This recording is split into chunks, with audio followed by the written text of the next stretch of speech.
എന്തുകൊണ്ട് ഈ ഹമാസ് എന്ന സംഘടന സമാധാനത്തിന് എതിരായിട്ട് പ്രവർത്തിക്കുന്നു? സമാധാനം എന്നിവർ ഉദ്ഘോഷിക്കുന്നുണ്ട്, പക്ഷെ സമാധാനത്തിനെതിരാണ് ഇവരുടെ പ്രവർത്തികൾ. അത് കറക്റ്റായിട്ട് ഒരു ചാർട്ടിൽ പറഞ്ഞിട്ടുണ്ട്. 1987 നിർമ്മിച്ച ചാർട്ടിൽ പറഞ്ഞിട്ടുണ്ട്. ഒന്നാമത് പറഞ്ഞിരിക്കുന്നതാണ് Israel will exist and will continue to exist until Islam obliterated എന്ന് പറഞ്ഞാൽ ഇസ്ലാം കടന്ന് നശിപ്പിക്കുന്നത് വരെയും ഈ പറയുന്ന ഇസ്രായേൽ ഉണ്ടായിരിക്കും എന്ന് വെച്ചാൽ അതിന്റെ അർത്ഥം എന്താണ്?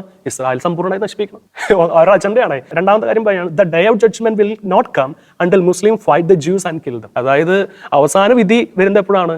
ഈ പറയുന്ന മുസ്ലിങ്ങളെല്ലാം കൂടി ഇവർ യഹൂദരെ കൊണ്ട് അവസാനിപ്പിക്കുമ്പോഴാണ്. ഇനി മൂന്നാമത്തെ കാര്യമാണ് അതിനേക്കാൾ ഏറ്റവും വലിയ ഒരു കാര്യമായിട്ട് എനിക്ക് തോന്നിയത്. ദ ചാർട്ടർ ഓപ്പൺലി റിജക്റ്റഡ്, വളരെ കൃത്യമായിട്ട് മനസ്സിലാക്കുന്നത്, the charter openly rejected any peace negotiation or political solutions. ഇത് അതുകൊണ്ടാണ് ഈ അമേരിക്ക പോലും ഇടപെട്ടിട്ട് എന്തുകൊണ്ടാണ് ഈ ഹമാസ് തീവ്രവാദികൾ ഈ സീസ് ഫയറിന് എന്ത് സമ്മതിച്ചിട്ട് പോലും കുറച്ചാളെ വീണ്ടും തുടങ്ങും. ഇവരെ ചാർട്ടറിലുള്ളതാണ്. The charter openly rejected any peace negotiation or political solutions. അപ്പോൾ അവരുടെ അടുത്ത് പോയി സമാധാന ധാരണ നടത്തിയിട്ട് പ്രത്യേകിച്ച് ഉപകാരമൊന്നുമില്ല. ഇവരിപ്പോൾ വീണ്ടും ഈ സീസ് ഫയർ വീണ്ടും സ്റ്റോപ്പ് ചെയ്യും, വീണ്ടും വെടിവെക്കും. കാരണം ഇവരുടെ ചാർട്ടറിലുള്ളതാണൊക്കെ. ഇവര് ഇത് പറയാൻ കാരണം പ്രധാന ഉദ്ദേശം എന്താണ്? ഇവരുടെ ഉദ്ദേശം എന്ന് വെച്ചാൽ ഈ പറയുന്ന പാലസ്തീനികൾക്ക് ഇസ്രായേൽ പറഞ്ഞു കൊടുക്കുക എന്നുള്ളതല്ല ഇവരുടെ പ്രധാന ഉദ്ദേശം. ഈ പറയുന്ന യഹൂദന്മാരെ നശിപ്പിക്കുക, ഇവർക്കെതിരായിട്ടുള്ള ആൾക്കാരെ നശിപ്പിക്കുക, എന്നിട്ട് അവരുടെ ശരീഅത്ത് ലോ എന്നൊരു നിയമം ആ ലോകം മുഴുവനും കൊണ്ടുവരിക എന്നുള്ളതാണ്.